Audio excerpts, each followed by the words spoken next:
Colin? Yes. Alright, here we go. We got Dr. Insanity. Man horrified after learning his girlfriend's evil secret. Hey, so, do you know Anna?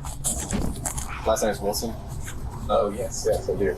So, there's really no reason to say this, sir. So, apparently last night she passed away. This is Colin Strickland, and he was just told that his ex-girlfriend, Anna Wilson, was brutally murdered only hours ago.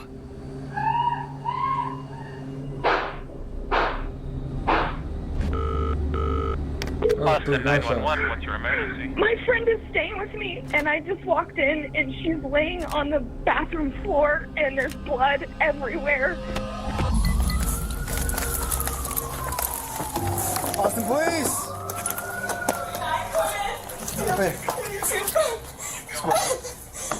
Do I stop? Do I stop? What happened? I just walked in on her. They're not even real When cops tears. first arrived at this gruesome site, they suspected a robbery gone wrong. But a series of damning clues found at the crime scene quickly pointed to not just a meticulously planned murder, but a deadly love triangle. And a killer that was closer to home than anyone expected. Did you kill Mel? No. On May 11th, 2022, police were called to an address after a woman made this disturbing 911 call. What's the address of the emergency? It's 1708 Maple Avenue. Okay, tell me exactly what happened. My friend is staying with me, and I just walked in, and she's laying on the bathroom floor, and there's blood everywhere, and I don't know what happened. Is she awake?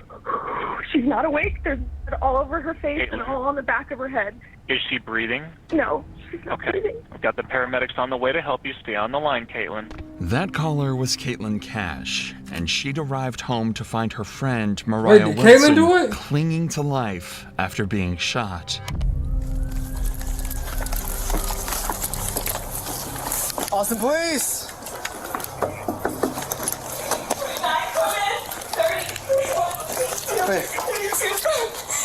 Do I stop? What? I don't know what happened. I just walked in on her. Sit up.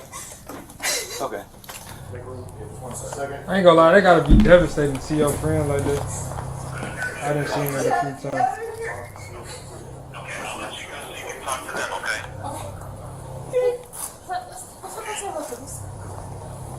Especially somebody that's not in that life.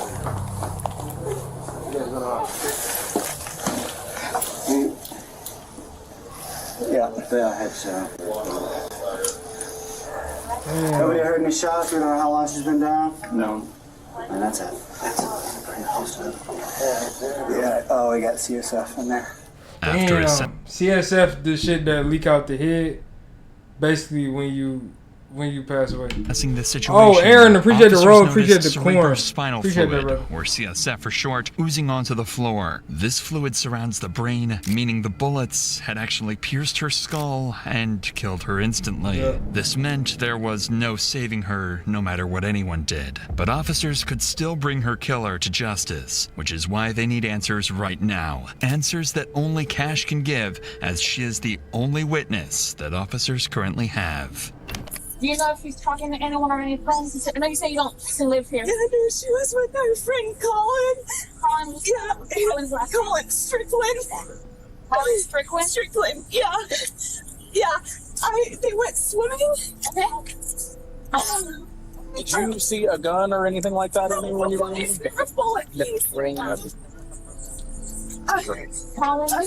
You said Colin Strickland. Strickland? Okay. Yeah. And you know where Colin Strickland is, right? No, but I have his phone number. I can call him. Or I can give you his phone number. That information from you.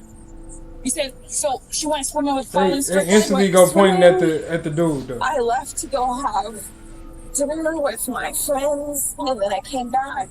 Yeah, this is my house. That's your house. This is my house. She's staying with me.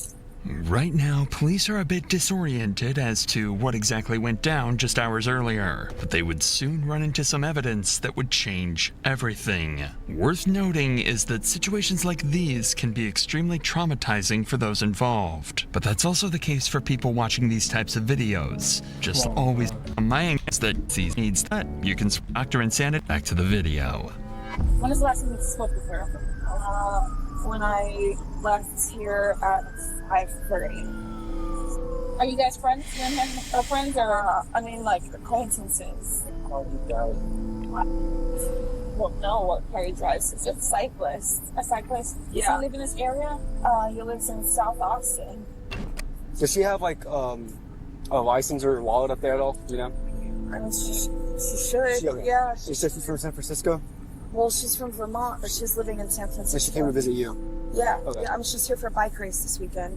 Okay. Did her and Collins have an argument at all, do you know? I don't have any idea. The only thing I know is she said, I'm meeting him to go swimming. Okay. All right. And what time was that? 5. 5 p.m. today? Yeah, I mean, I can see it in my text messages. When was the last time you saw her? Was that when you saw her? You had eyes on her? For dinner at... They instantly about to point at him, though. 5:30. And he ain't got nothing to do with it. Dinner at 5:30. What time did you come back? Right 2 minutes before I called 911. Okay, so... According to Cash, Mariah had been with Colin, her ex-boyfriend, all day and was home only a few minutes before she was found dead. This made Colin a major person of interest that the cops would interview later on, but for now, there are more pressing matters. It turns out, Mariah was in town for a bike race and had brought along with her a $14,000 racing bike which could have been a massive target for someone, and as the cops would soon find... A bike for $14,000? The fuck that bike do? What kind of bike is that? Man. Find out that bike was missing. It quickly became a possibility that someone could have been waiting for Mariah to be home alone and attempted to rob the bike, only for Mariah to resist and end up getting killed. This being their only lead, officers needed to trace down where this bike went, as it could take them straight to the murderer. That's her bike cover, yeah. So where was the bike go? Probably there. Did she keep the bike in the garage, or where did she keep the bike at? So if you right to this first unit right here, this is her and these are her landlords. So this bike cover is the big, yeah. So where would her bike be at? Where would she keep her bike? I mean, it would be right inside the door. Yeah. Is her bike's inside the door? Is there a bike? Anywhere? You see a bike? She said she would put it right by the door. No bike. That's negative, Jobs. With no trace of the bike in the house, officers decided to begin searching the woods nearby when they made a discovery that showed them they were on the wrong track completely, leaving them with absolutely zero leads. Hey, come here. Somebody might be in here. This might be the bike, okay? But hold on. Somebody might be in here. Henry, hold on.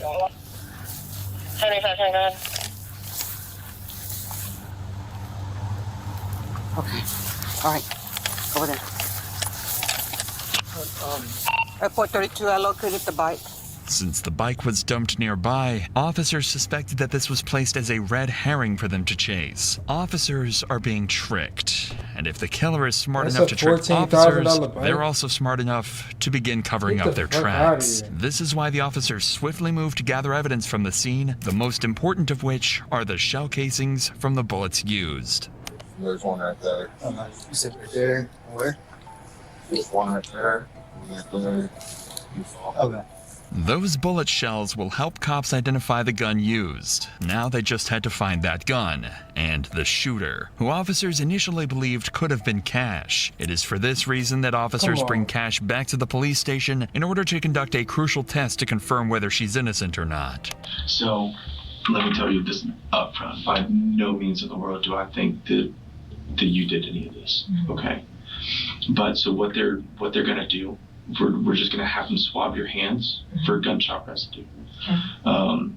If we don't do this to you, then in court they can say, oh, what about this other person? Why didn't you do this part of the investigation? A GSR, or gunshot residue swab test of Cash's hands, presented a negative result. Considering that Mariah was in a very narrow space of the home, officers concluded that Caitlin could not have been the one to murder her. Fortunately, though, Cash did provide an important piece of information. The last person in contact with Mariah was Colin Strickland.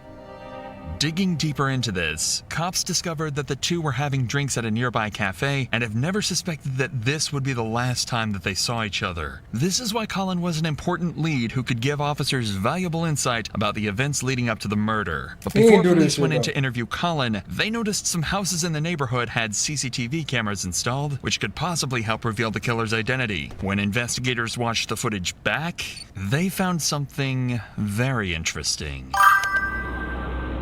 Who attempted to rob what?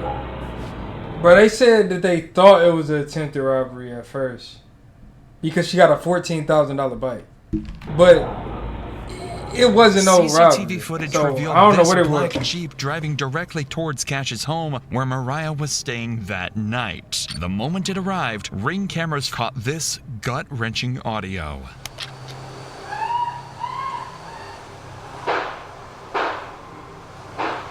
And immediately after the shooting, the killer escaped. Oh, the killer drove a Jeep. This was a massive breakthrough. There was one glaring issue. Officers had no way of identifying the driver. After all, the cameras were too grainy, and the vehicle was too far away for officers to get a shot of the driver or run the plates. However, only a few days later, they come across something incredibly interesting when going to question Colin Strickland, Mariah's ex-boyfriend.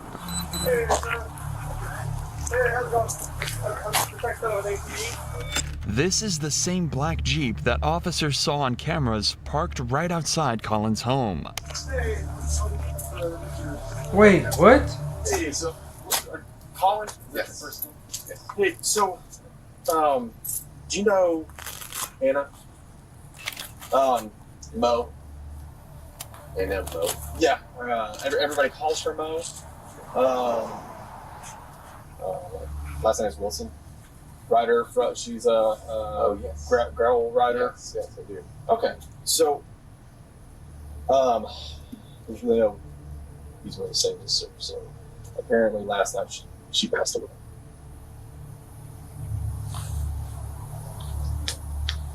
Oh, dude. Yeah. She right now it's an open investigation, but it is being investigated as a homicide. Right now, the cops know he was the last person to see her alive. They've discovered a vehicle in his driveway that matches the one captured on security cameras, and it even has a bicycle rack attached to the rear end. Colin Strickland has just become their #1 suspect, but he doesn't realize this yet, as officers continue to question him. He really didn't know nothing about it, though.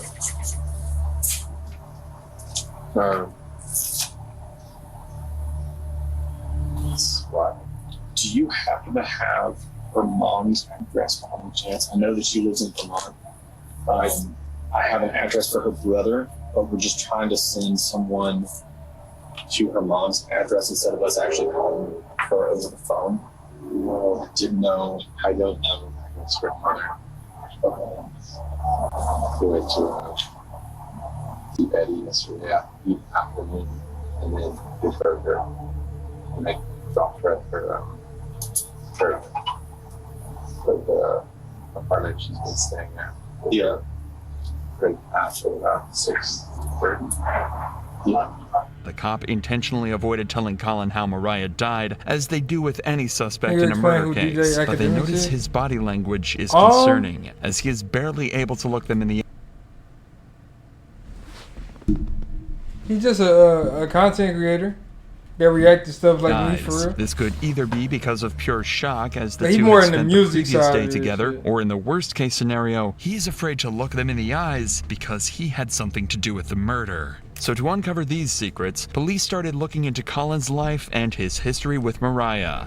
This is when they discover Caitlin Armstrong, Colin's girlfriend who separated from him in October 2021, but then got back together a month later in November. However, during their breakup period, he had a month-long romantic affair with Mariah and remained in contact with her even after he resumed his relationship with Caitlin. Okay. Immediately, officers begin suspecting that Caitlin could be one of the major suspects in this investigation. These suspicions were further confirmed when they ran the plates of the black Jeep and found that it didn't belong to Colin, but it was actually owned by Caitlin. Considering that Colin was good friends with Mariah and Caitlin hated this made her a suspect in this investigation. So to get to the bottom of this, officers bring in Colin 2 days after the murder in order to achieve 2 objectives with 1 interview. The first would be able to see whether Colin has a solid alibi that he can present to the officers. After all, whether he did it or not, Colin was the last person to see Mariah alive. And the second is to gather information that can be used against other suspects, like Caitlin. And you said that y'all left around like 6:30 to. I don't think that's accurate anymore because we must have run over at about 7:45 or even later, probably maybe more like 8. Yeah. Just as it was getting dark. Okay. Because we went straight to her place and it wasn't dark yet, but it was. I got you. It was cooling off and it was like awesome in the evening. Wait, so if the black Jeep is at his house, they caught who did it? Was there anybody that was like watching y'all or I just was acting weird with Mo or Mo didn't know. She doesn't live here, so no, not at all. Yeah. Nobody. Anybody that like tried to hit on her at the bar or anything or no? Okay. No, not that I saw. Nor that she mentioned. I didn't notice anything out of the ordinary, to be honest, at the bar. The cops are looking for more than just details of what he and Mariah did that day. They're going to try and figure out why exactly the black vehicle from the murder scene was conveniently parked at Colin's home. Whenever I was over there earlier, I saw there was the other car, because you said that you drive a motorcycle and then you drove the Mercedes. Drove Mercedes. Up here. I guess the other one is hers. My girlfriend, Caitlin. Okay, so that belongs to her. Okay. Yeah. All right, so you got back around like 7:30. I don't know exactly when. Wait, so his girlfriend did it? I think I texted Caitlin as I was leaving, just saying, "Hey, are you still out getting food?" Yeah, more like 8:30 is when I dropped her off at her house. Okay. Like just before dark. So I texted Caitlin as I was after I left. Okay. And that was whenever you. It says 8:36. And I think she was in her yoga class. She showed up. I'm close. So you're getting back home. She's not home. What time was it that she got home? Short right after I texted her, probably 9:20 or so. That's 9:21. Okay. Like where had she been? Like that whole. She had actually a laser hair removal appointment. She said at 7 p.m. downtown. And then after that, I'm not exactly sure. She had texted me asking if I wanted to meet up, and I didn't reply. And then I didn't see her or hear from her until I was back at home. And did she say anything like whenever she got home of like where she'd been? No, but she was in her like a yoga outfit, carrying a yoga mat. Although Colin had heard from Caitlin the night of the murder, he couldn't give her a solid alibi and didn't even know exactly where she did her yoga classes. He also managed to avoid mentioning his romantic affair with Mariah, but he'll soon be left with no choice but to tell the cops everything. So how long had you and Caitlin been dating? About a year and a half, maybe 2 years actually. Okay. And then how long was it that y'all? Wait, his girlfriend killed his ex? Actually, while you were dating I'm Mo, so confused. Caitlin was still living with you? She was moving out. Oh, okay. I mean, she had another house. She had a sister in town, and yeah, it was definitely very. I was about to say that would probably be pretty.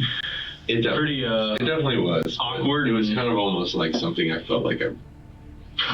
Like to force the situation, which is stupid, but. So, why was it that you had to change the name from Mo? In your phone? Just because because in the past Caitlin has looked at my phone, and I just didn't want to surface Basically, that would always start fights. Exactly. Basically, nobody else can have you. Yeah. Yeah. You know. So I understand it. gets kind of jealous. Yeah, but Understandable. I mean, wasn't exactly unique to know anything. yeah, I got you.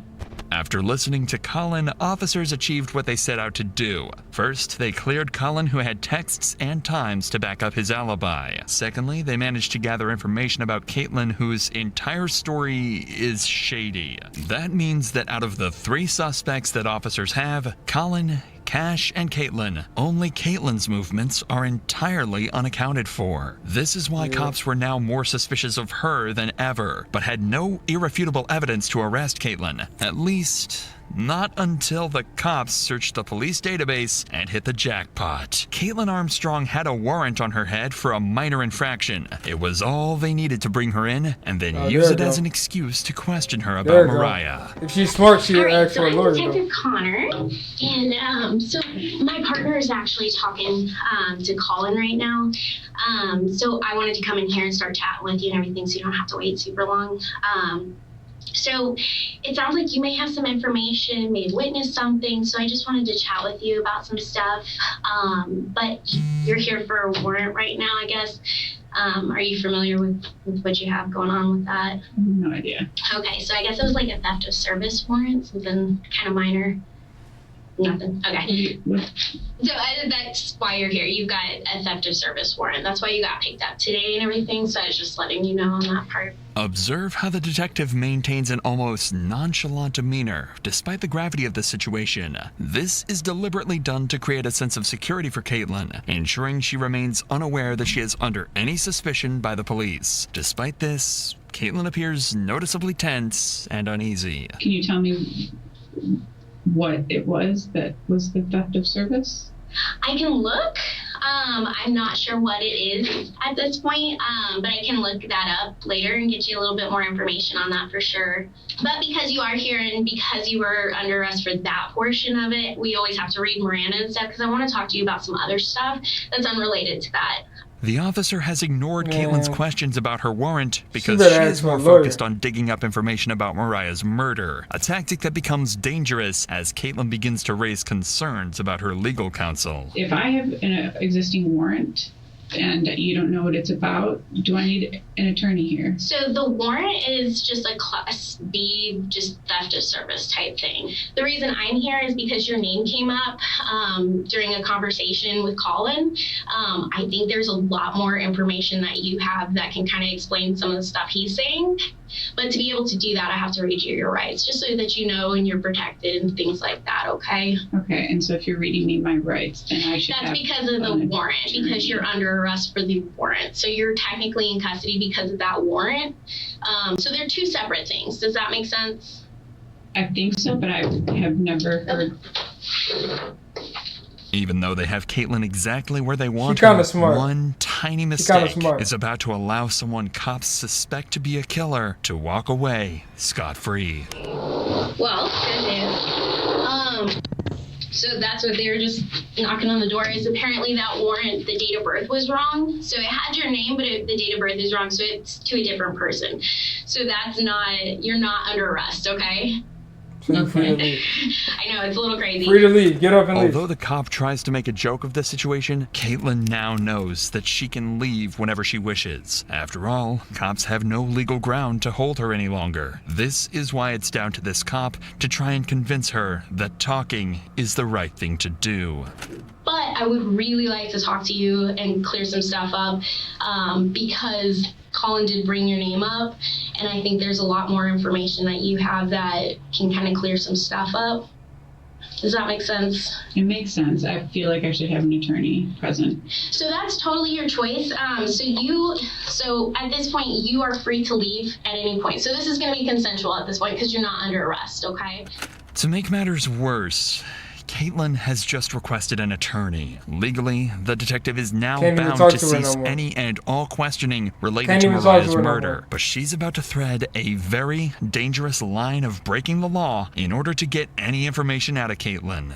I would love to leave. He would love to leave. He just arrested me in front of my house, in front of all of my neighbors, and carried me in here in handcuffs in front of downtown Austin. It was incredibly I can only imagine. Yeah, and I'm so sorry. I don't have control over that part, okay? Yeah, I'm not upset with you. So there's a situation that's going on. Did you hear about what's happened over the past 24 hours? Colin walked in the house and said one of the women in the cycling community passed away. Yes. Yeah.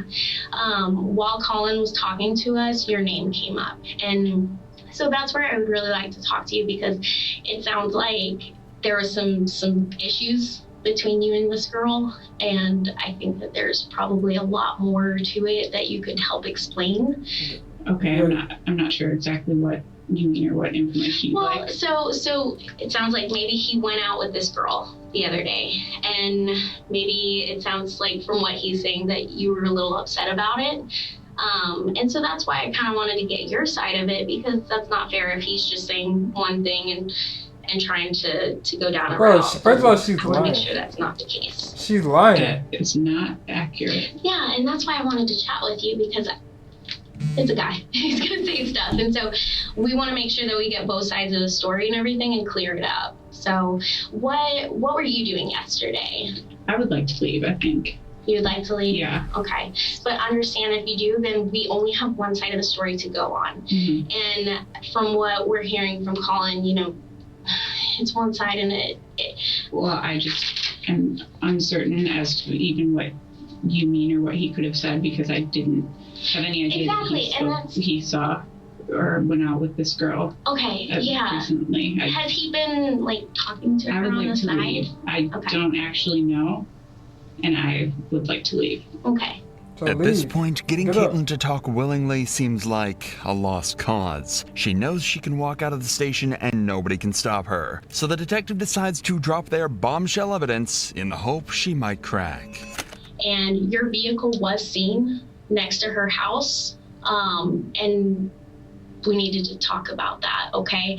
Because when he's saying this stuff and then your vehicle is seen, I want to be able to explain, okay, there's a logical explanation for this. Maybe you were upset and you were just in the area or something.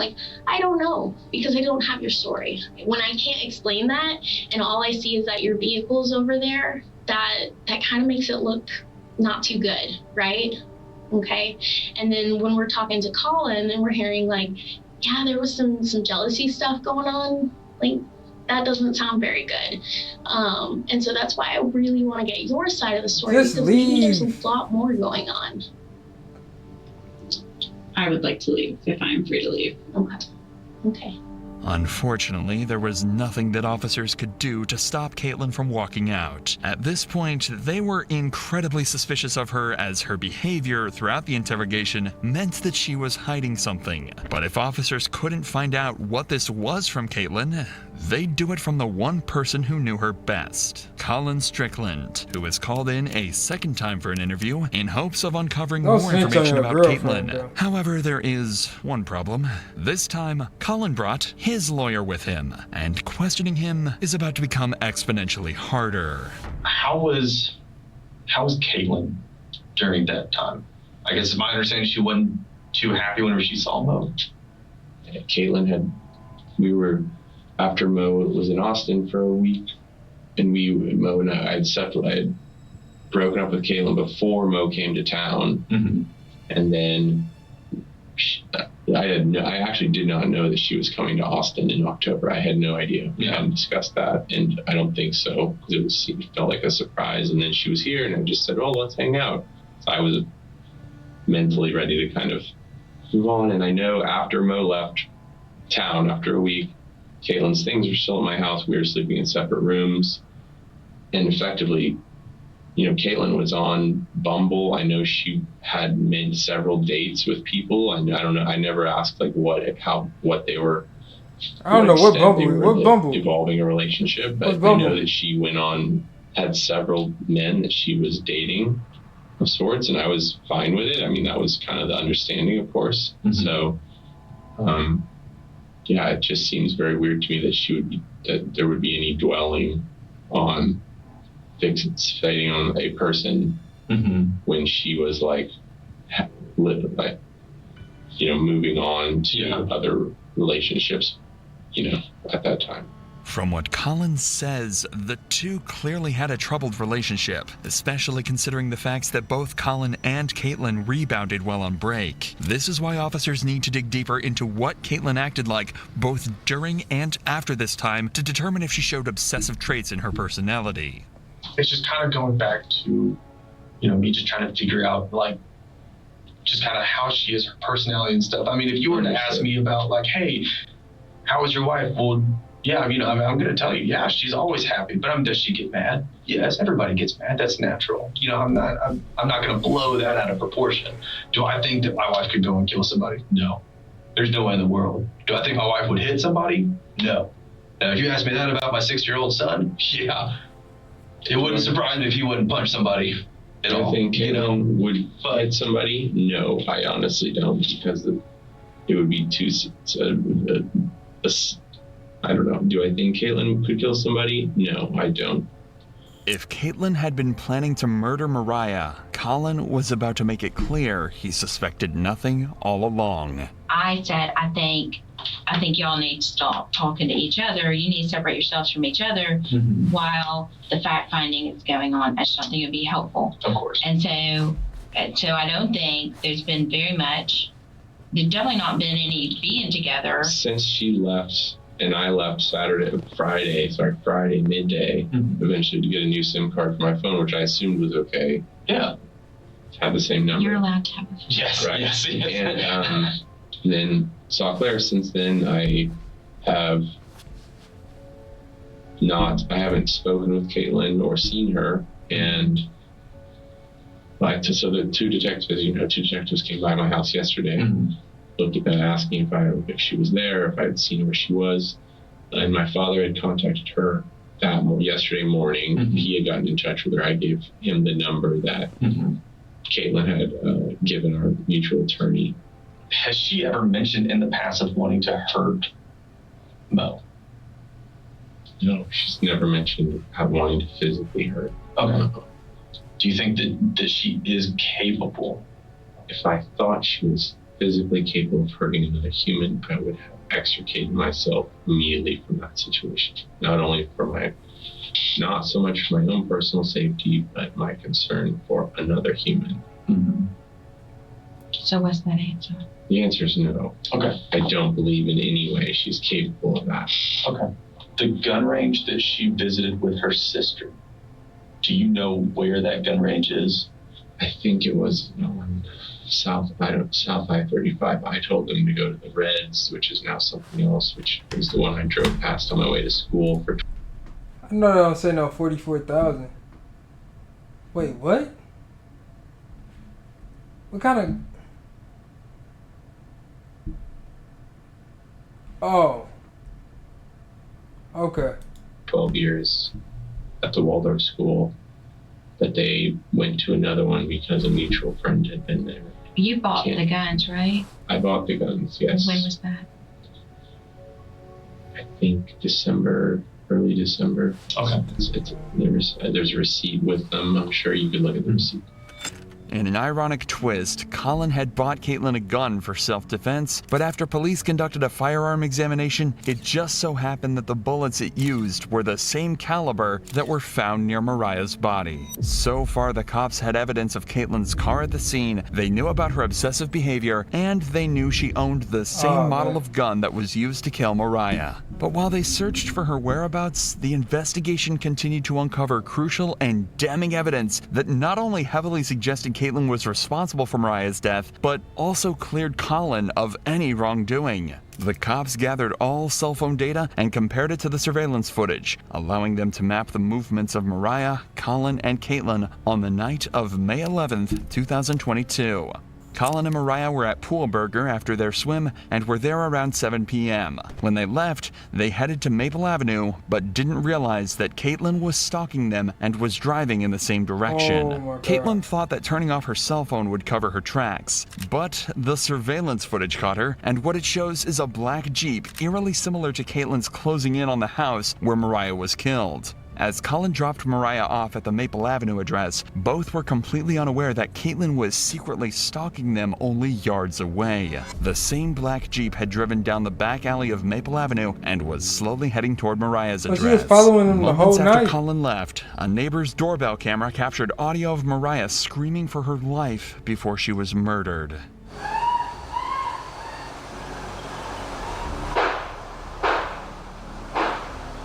Colin's cell phone placed him driving away from the area before Mariah's death and cleared him as a suspect. This meant that the only person who could have killed Mariah was Caitlin. All that was left to do was arrest her. But when officers went to find her, they discovered a massive problem. Just hours before they solved the murder, Caitlin had left the country under a fraudulent passport which was originally her sister's. Caitlin likely did this to avoid using her own passport in case officers were keeping tabs on her, but the fraudulent passport gave her enough time to escape. After getting a search warrant for her Gmail records, officers found a flight ticket that was booked for a one-way flight to Costa Rica. Even CCTV footage obtained from Austin Bergstrom International Airport in Austin showed her boarding into the plane. An initial investigation into her records showed that she had booked a hostel in Santa Teresa Beach while working as a yoga instructor. So, to lure her out, an officer sent a message out on social media asking for a yoga teacher in the local area. Soon, Caitlin took the bait and replied to the ad and agreed to meet up.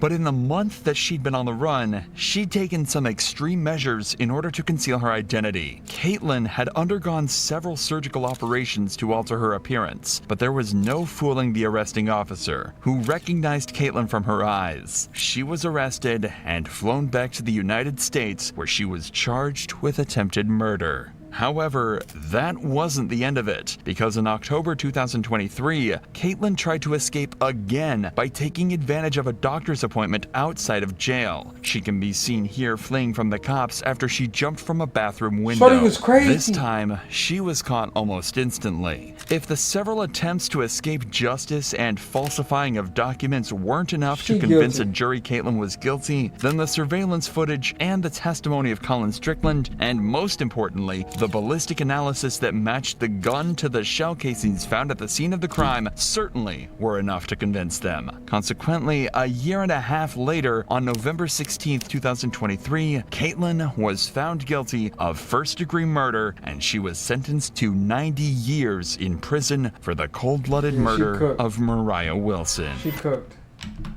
Oh no, that was fire. That video was fire.